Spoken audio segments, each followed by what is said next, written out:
Hey, what's up, Carter? This is a demo video for you for your Shroud of the Dark Side by SP Sabers and Props.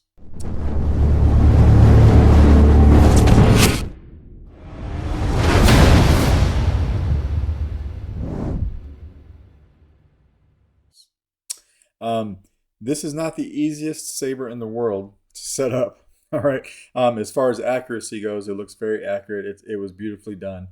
But because of the size of this saber and some of the intricacies on it, it can be a little bit tedious to set up. So we'll go very in depth in this video. All right. It is installed with a Proffie. It has a 28 millimeter premium speaker in it. All right. So I was able to put a 28 millimeter speaker in here, but it is a premium version. I'll show you that here in a second. It is a 2-button setup. One of these will be your power, the other will be your auxiliary. I'll show you that here in a second and show you how to tell which is which. You have a Carl Chen PCB in here. All right, and this is a fully removable chassis. So the first thing that we want to do really is come over here and screw off the emitter, this entire piece. All right, just take this all the way off. Try not to drop it. So this piece comes all the way off. All right, we'll put that off to the side. Your kit comes with 2 Allen keys. One is for your blade retention, and the bigger one is for this guy right here. This is the second thing that we want to take off. So we want to undo that screw. Be careful when you do that because you don't want this piece falling off. So you can just kind of do it like this. And when you take the screw out, it is a 2-piece deal. So you'll have the screw and you'll have this gold greebly piece that it's on as well. All right, so we'll take both of those off. Looks like that. Take that off and set it off to the side. Don't lose it though. And then you can come over here and your pommel pulls right off. Pull that off, set it off to the side. You'll see your speaker in there, but your speaker will fall out into your hand. So this is a 28 millimeter premium speaker. It's in its own speaker pod. I'm using a stock PCB in here for this. It has a spacer glued to the front of it, so that way when the pommel presses up against it, there's no vibration from the speaker drum. So that's what I did there. All right, but this comes out. There is a particular way to put this in because, as you'll notice, if you look on the back here, this PCB is not centered, right? So that means we have to put it on a certain way, and I'll show you how to do that. All right. Now what we want to do is we want to hold this in a way that these 2 switches are facing down.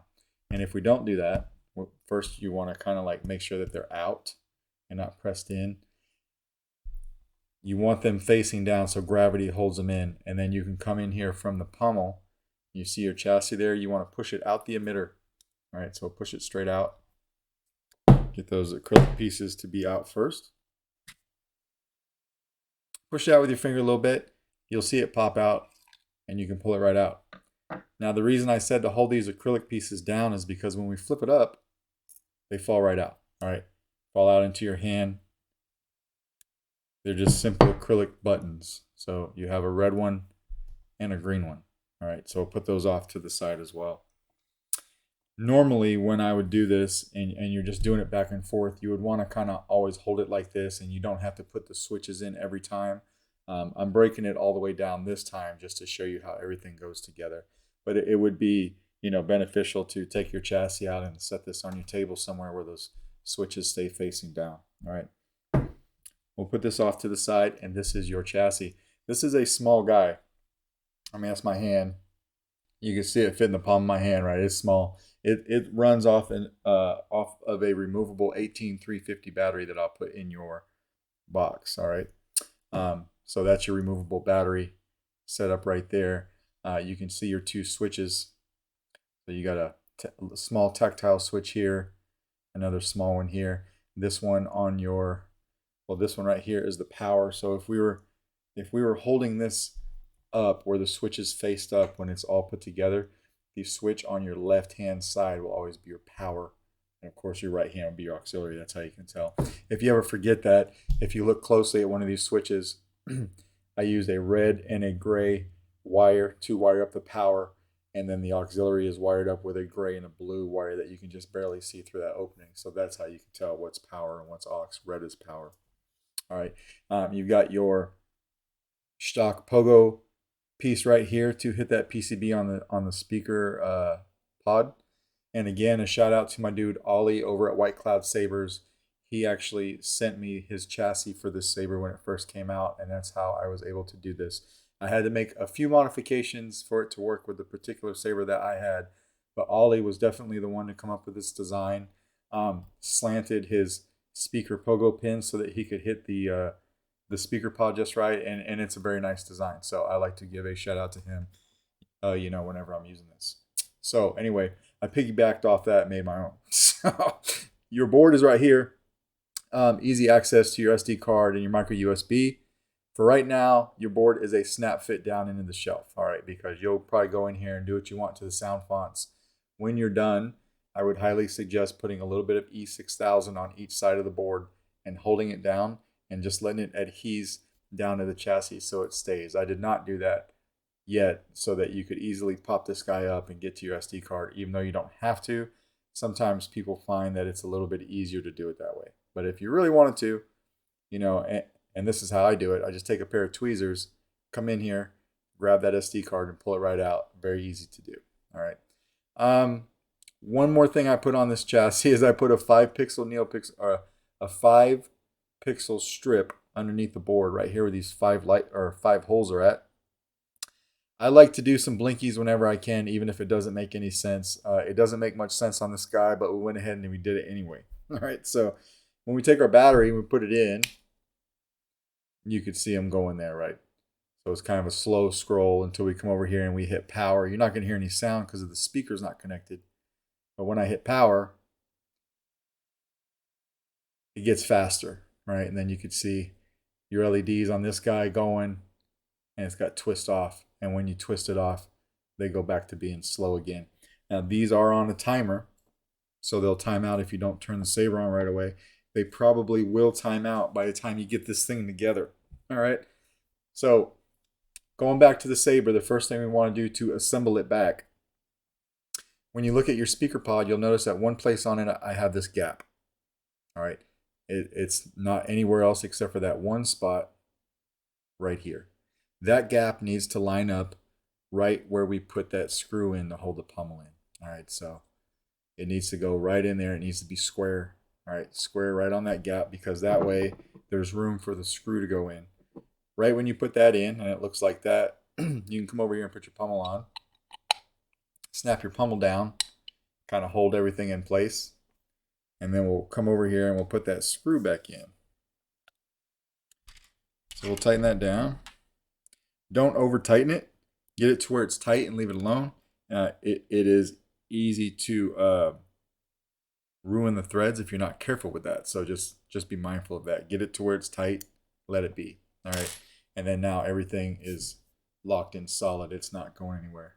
Now these switches, what I do one at a time is I put them on the tip of my finger. Just like that. Come over here and put them in. All right. This can be a little bit tedious, and that's why I say if you can avoid it by just letting gravity hold them in the entire time when you're messing with this thing, it's best to do that. It doesn't take too much time once you get the hang of it. I got one in already, and then there's the other one. All right, so now I got them facing down. You can see the red and the green in there. We're good to go. This chassis has to go in right. All right, so the switches on the chassis are facing down. You can see them right there. So they need to be facing down when we put it in. The best way is just to line up the battery with this oval shape in your handle, because that is, if we put it in exactly like that with the battery on top, that's how it needs to go in. But it needs to go in straight. All right, so just put it in. Gently press onto the side of the chassis. Try not to press on the pins too much. And just push it until it stops. All right, and then once we come over here and hit power, we're good, right? So we can turn that off. Just give ourselves a quick sanity check. If you don't get that aligned properly, then you're not going to be able to hit it. All right. We'll come over here and we'll screw our emitter on. And now finally, this entire saber is put together and it's solid as can be. We can come over here and hit power. Sounds really good. Right, auxiliary over here. So remember what we said about power. When the switches are facing up, right, which they are right here, this will be hard to focus on because it's chromed out. and my camera really doesn't like it. All right, but when the switches are facing up, the switch on your left-hand side is your power.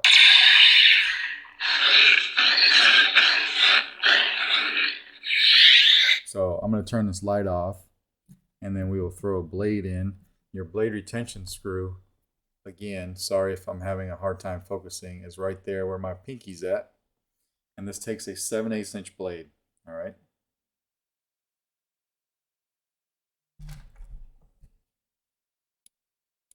There's a little bit of a snug fit, but you shouldn't have too much of a problem with it. I like to go ahead, if your blade is too snug, I would suggest sanding it. I don't want to sand mine because I need it to test a lot of sabers. So what I'll do is I'll just turn this on while I'm putting it in, and I'll know when I hit the blade. Just like that. I'm not even going to use the blade retention because my blade is so snug. But yeah, 7/8 inch blade, power.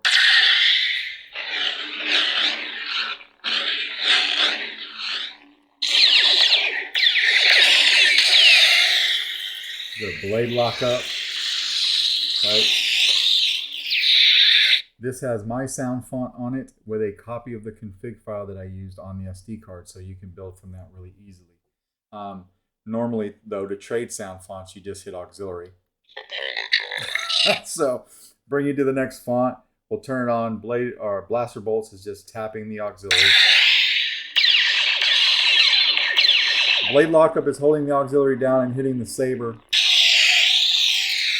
And it's out here. And then when you bring the saber vertical, it comes back down towards the emitter.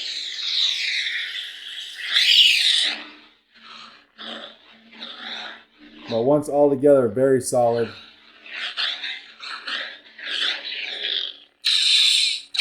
Good flash on flash.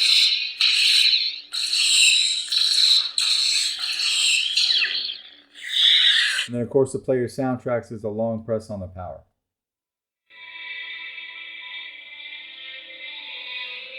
And one more long press to turn it off, right? Just like that. All right, so we'll go ahead and take the blade out of this.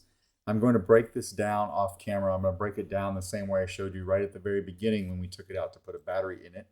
I just don't want to do it again on camera because it's a little bit redundant. But that is basically your Shroud of the Dark Side. Let me know if you have any questions on this, and I will get it out in the mail to you tomorrow. All right? Thanks, man.